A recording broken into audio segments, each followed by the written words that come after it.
Warning, the stories you're about to hear are detailed accounts of shenanigans, pranks, and some mistakes that are meant to replicate the sort of discussions that veterans have when they reunite over a cold beverage and do not depict the professional daily actions of the military at large. We hope to make you laugh, but not to disrespect our proud men and women in uniform. Listener discretion is advised.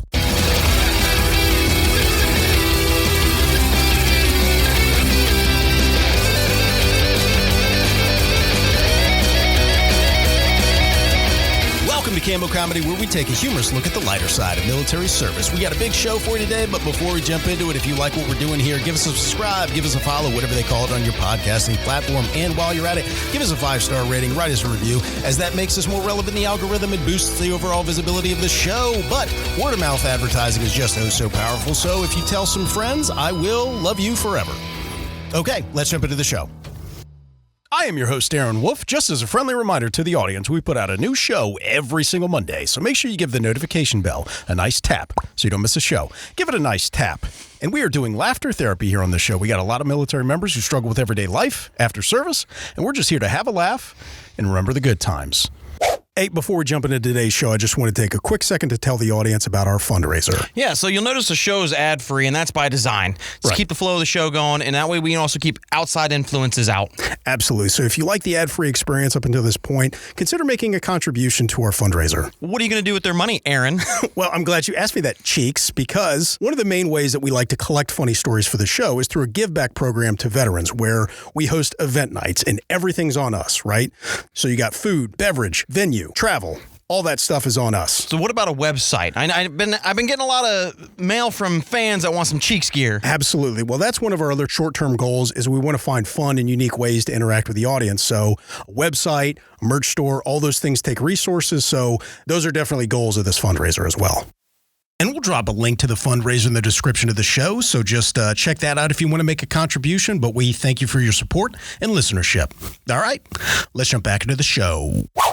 Joining us today is the man who taught me a boner is just a thumbs up from your crotch, special guest Murph. Murph, thanks for being on the show today. It is true. I mean, that is true. Yeah, it's all that's all right. You know, I mean, like yeah. You know, of course, at my age, that thumbs up doesn't come very often. You know, that's. Oh hell yeah! What's important though is you can still show approval. Oh God, he still spreads cheeks, just not as frequently. Also joining us today is the man who mutters, well, it's in God's hands now, before he takes a huge shit. Call sign Cheeks. Cheeks, thanks for being on the show today, man. See, that's what I actually mean when I say spread cheeks, not hate, but people have just been misinterpreting it for a whole year now. Just means you're making way for a nice, huge Duke. Yeah. I love it. Spread cheeks, not hate, folks. Hell yeah. Are you guys ready for my first story? Yeah. Yep. This story is going back to the 1980s, right? We have ourselves... That feels like eons ago. It was a little bit ago. So... what we have here, let me paint the picture here, is we have ourselves Air Force Military Police. He is maybe 6 months into being 18 years of age, right? Wow. Really tall, thin, and they have him work in the main gate. They get this nice guy that looks sharp in uniform, everything. Now, at that time, when they would work the main gate, they would have to wear their dress uniform. So this guy, they had to go... white gloves, white ascot, you know, the full freaking dress, everything. Ooh, right? So he just looked nice and fresh. That sounds terrible. She's working in there, checking IDs, waving in traffic.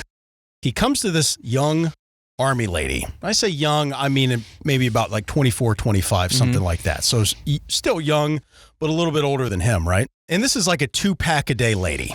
And she looks at him with a nice deep smoker's voice. She's like, what time you get off? Get the fuck out of here. And he's like 18 years old. He's kind of shy. He doesn't really know how the world works yet. Yeah. He's just like, noon. She's like, okay, I'll be back and pick you up. It's like, okay, I guess, like, whatever. Like, again, doesn't really know how the world works yet. So he's just like, okay, I guess I'll go along to get along. So are we just going to McDonald's? He's not so many years out of getting Happy Meals, by the way. Yeah. By the way. So he gets off shift, meets her at the designated place. She picks him up and then says to him, all right, this is how it's going to be, right? And then she goes right into like, this is what we're doing. This is what you're going to do. This is what I'm going to do. Oh, my God. And for the next 6 months, he was just getting busy with this older Army chick, just touring around, dating, and he was just kind of along for the ride, but she was very much in control of the whole situation. But it was just like one of those things. You look fresh enough in a uniform, you can get picked up at the main gate. So she was 24. She sounded like she'd been smoking Salem's for 40 years. Yeah, this is the 80s, so you don't know exactly. They probably started in like elementary school or something like that. Well, hell yes.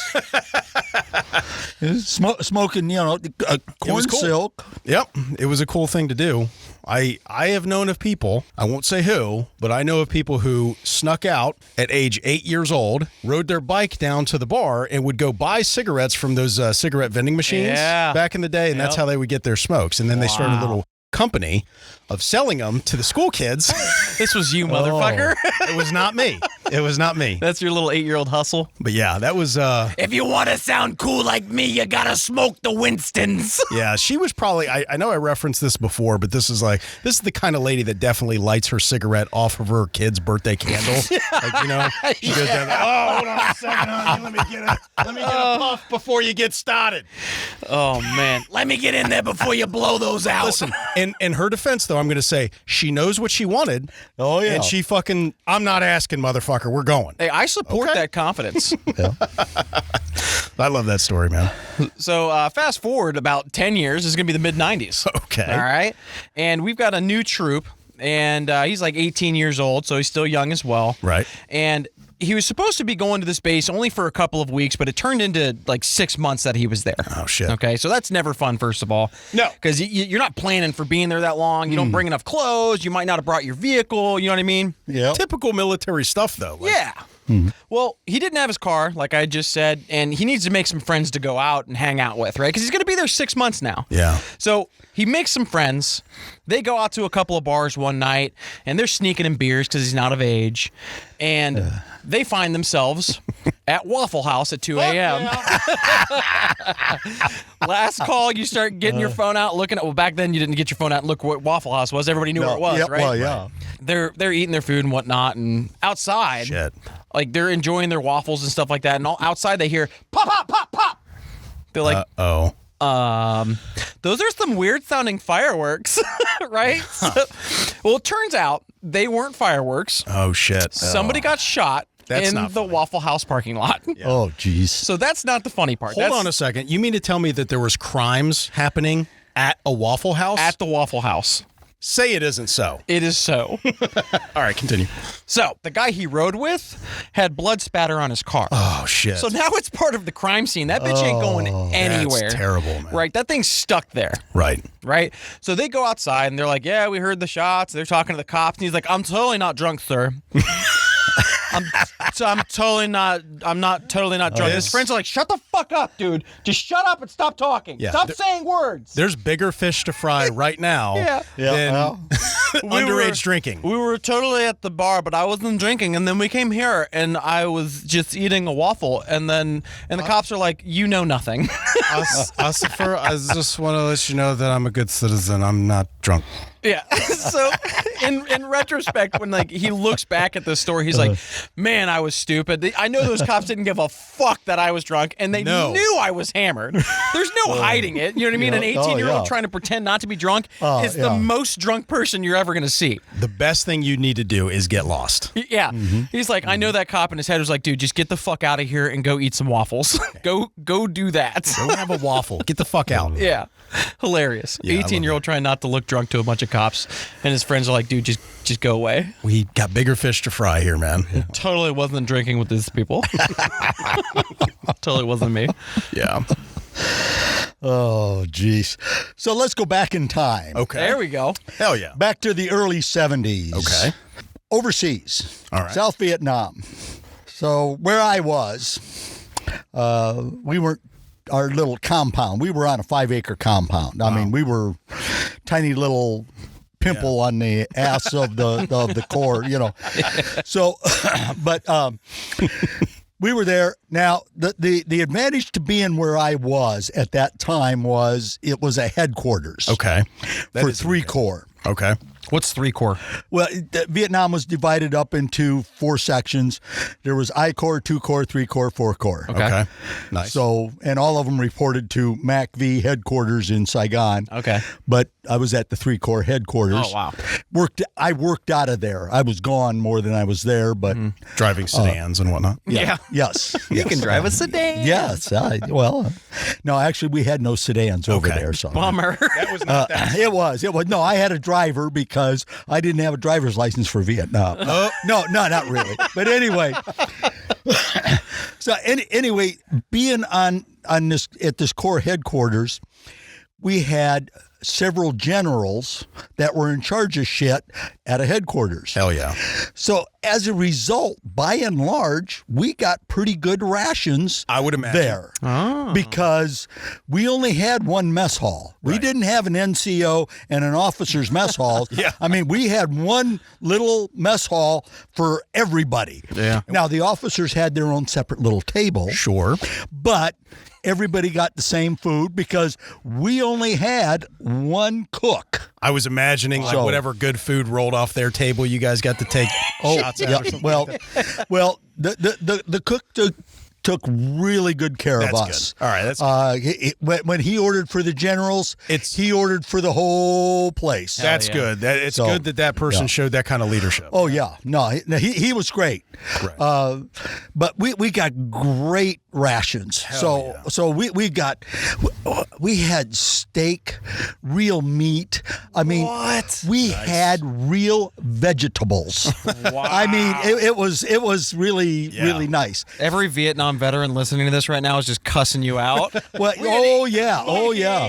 We had to eat dirt cookies, and you're eating steak. Well, yeah. Well, see, I only got that when I was at the headquarters. When I went out, I was eating the same shit they were. World War II rations. That's. But anyway, now we seem to get pretty much whatever we wanted. Except I don't know what the problem was, but we could not get coffee. Oh, shit. So what the mess sergeant would do is he'd take the grounds and he would dump them outside on a sheet. Oh, no. And spread them out and dry them out. Really? And then when they were dry, he'd take them back inside, regrind them, mix them with the little bit of new coffee he got, and that was our coffee. Yeah, coffee's not easy to come by in Vietnam. So it was just, but he got all kinds of other stuff. Yeah. Well, as we're watching some of these rations, we're noticing that we've always got ice cream, and that wasn't something that you had in the jungle. No! Ice cream. You can't get Folgers, but you can get Rocky Road. Yes. No, that's right. Absolutely. So we got these great big 5-gallon tubs of ice cream. Jeez. And one day I saw him take out a half-full container and pitch it out the back into the trash. I said, "What the hell are you doing?" Yeah. He says, "I get so much of this stuff, I don't have room to store it. I got to get rid of it. We don't eat as much as we get." I said, whoa, wait a minute. I got a thought here. At the time, several of us were scrounging up various and sundry things and going up to an orphanage not far from us. Oh, Okay. cool. Good for you guys. So we were taking extra blankets, Nice. pillow, whatever we could scrounge up. We were taking it up there. And I said, and occasionally we were able to get some rations that were surplus, and we'd take them up there, and the sisters, the nuns up there, were very appreciative because they were having a hard time making ends meet. Yeah. And you got to understand, an orphanage in South Vietnam in 1971. Yeah. Don't look for a building with windows. Okay. Yeah. Now, it has openings Yeah. where they call it a window, but there's no glass in it. I mean, it's an open air structure. Yeah. And there's no bugs in Vietnam. Oh, not a one. No, You're not going to get a mosquito bite. Oh my goodness. But so we would take stuff up there, All right, and that's my awesome. gosh, even the kids were appreciative of the stuff that everybody else took for granted. Yeah. So I said, "Oh, this would be neat. Next time we go up, you give me the extra ice cream, and I'll take it up there for the orphans. Yeah. Nice. And, well, Mess Sergeant looked at me, and he says, oh, hell yes. He says, I'll tell you what. He said, the next time stuff comes in, what we don't have emptied, I'll leave, and I'll give you a couple of full containers. Oh, wow. I mean, he was full on in on Nice. this. Yeah. And Taking care of the locals. well, yeah. I mean, so a few days later, he pulled me aside. He says, okay, I got stuff for you. Okay, fine. So a couple of us got together. We got the Jeep, and we're going over thinking, okay, we're going to get maybe 5-10 gallons of ice cream. Yeah. We're going to take up to the orphanage for the kids to eat right then, because also they don't have refrigeration. No. If they don't have glass in their windows, they're definitely not having a refrigerator. Exactly. Yeah. Exactly. 71. I mean, so we go over there to get the ice cream, and we walk out with two of these 5-gallon tubs of ice cream, and he says, "Okay, come on, get the rest of the stuff." Rest of the stuff. I mean, he gave us cases of canned goods and cases of this and cases of that. So where'd you get all this stuff? He says, "Oh, I ordered a few extra things." He said, "Nobody will miss it." All right. So we loaded up. We had some other stuff that we had scrounged ourselves. That's awesome. We go up to the orphanage, and we tell the sisters, okay, we got all this hard good. Here's a couple of cases of this kind of food. They're absolutely thrilled, of course. Yeah. That's And awesome. then we say, and we got a special treat for the kids. We have them all get their rice bowls and bring them out to us. So they told the kids to get their rice bowls, and they all come out to us, and we've got this ice cream, and we pop these things up. We're throwing scoops of ice cream in all these. yes. These kids are going absolutely nuts. You were an ice cream man in Vietnam? I guess so. Yeah. Yes. Did you guys play any music? If you played music, I'm going to lose my mind. Fucking playing Pop Goes the Weasel in Vietnam. Oh yeah. Yeah. But so all these kids. I mean, of course. Now you've got all these little kids. Yeah. Eating ice cream. Now, they didn't have knives and forks and No. and spoons and all of this kind of stuff. They're grabbing it and they're stuffing it in them. They got ice cream all over them. I mean, they got from head to toe, they're covered in ice cream. Yeah, that's a great way to get sticky. And having a great time. And of course, you also have to realize that they have no running water. Oh, no. So now you're the villain. One might say that, yes. That's what they said in Batman. Some people live long enough to become the villain. Right. So the nuns weren't always really pleased with us when we brought the ice cream. But by the same token, I don't know how much of that was a put on and how much was heartfelt. But still, If you're doing that kind of work. Oh, it was great. We had a great time. It was so much fun doing that stuff. Yeah. Because we made a trip up there about every week. Yeah, that's awesome. So you were feeding these children 10 gallons of ice cream every week? Oh, you'd be surprised how much ice cream they can eat. God damn. That's awesome, man. That's an amazing story. Thanks for sharing. That's great. What a feel-good story that is. Yeah. That's awesome. It's fun. It's funny. All right, you guys ready for my next story? Yeah. All right, so let me set the table here. This is an Air Force story, and it takes place with their sexual assault prevention program, right? Okay. So what they would do is they would have briefings every year to make sure that, people were staying in line, letting everybody know what the expectations are for the military, all of those kinds of things. Now, there was one major who was running these briefings, right? And she was very passionate about this work. She wanted to help out people. She wanted to make sure you can prevent people from becoming victimized, all those kinds of things. Yeah, that's noble work. Absolutely. So, I mean, it's not giving 10 gallons of ice cream to some Vietnamese children, but it's good. It's good noble we can't work. all be that level of hero. You know what I mean? But nonetheless, she was still doing a really good job, and she was very passionate about this work. And it comes to working with the Air Force cops, right? Now, if for those in the audience who might not know, a lot of these more combat-related career fields can be really tough nuts to crack. A lot of them don't really open up all that much. They'll just kind of sit there, listen. It's not that they're not interested. It's not that they're going to follow. They're not going to follow the rules, but it's more like, okay, we're here to take in the information and not give a whole lot else, right? That was pretty standard. So one day, she comes in to give her briefing.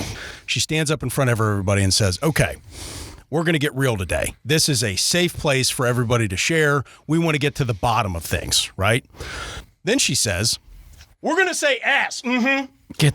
We're going to say pussy. Mm-hmm. We're going to say cock. Mm-hmm. And we're just going to get real. We're going to get real, right? So she's taking herself serious. Absolutely. She's just saying, listen, she's telling all of the people in the audience, don't hold back. Whatever you guys got to share, whatever situations, whatever words, like there's no bad thing that you can share. I picture somebody in the audience like Michael Scott from The Office when he goes into the woods and he's like, Jen has fake boobs. I picture them like just shouting things back at her. Check this out. That exact thing happens. No, it doesn't. Right? Immediately somebody says something very, very bad. Now, we did not get any information what exactly it was, but they got immediately kicked out, right? So, Nothing's on the table, man. Right. You're out. Now, this, for those in the audience who might not know. He goes, show your tits. You know what? I don't think it was something that far off. Man. Because what she was trying to do, and rightfully so, just passionately say, listen, we're going to get real today. I'm going to get you guys to open up. Nothing's off the table. Share whatever you guys got to share. Leave it to the cops to say the off-color remark that says, okay, you're out. Get the fuck out of this training. You got to take it later on. This is for sexual assault prevention. Immediately sexually harasses the presenter. Well, you know what? I have had family members who said that whenever they would go through their different like sexual harassment training at their corporation, the civilian job or whatever, they would always say that is the day that they get harassed the most by their fellow employees. Yeah. Now they're a good sport about it and everything, but like it's always annoying that day that like when you're putting all this stuff out there, now it's what people are focusing on and trying to make jokes out of. So that's the day you get sexually harassed. Yeah. Hey, Betty, nice ass. So she was harassed. She was definitely harassed. Oh, man. That's amazing. But, That's, you know, hats off to that major. You know, she really had it where it counts. Hey, thanks for checking out the Cammo Comedy Show Podcast. We got a fundraiser going on right now, so if you like what we're doing here and want to keep us rolling, consider making a contribution. We'll put a link in the description. Also, we had some fun animations made up for this fundraiser, so we'll put links for those in the description as well if you want to just check those out. Also, don't forget to tell a friend about us if you love what we're doing here. Word-of-mouth advertising is very powerful, and we really appreciate you for helping us out. If you've got any funny military stories of your own or know somebody who does, drop us a voicemail at area code 531-222-6146. Also, we've got an email open. That's stories@cammocomedy.com. That's stories, STORIES, at CAMMOCOMEDY.com. We'll have a lot more fun announcements coming soon, so stay tuned. All right, I'm going to go microwave a croissant. Later.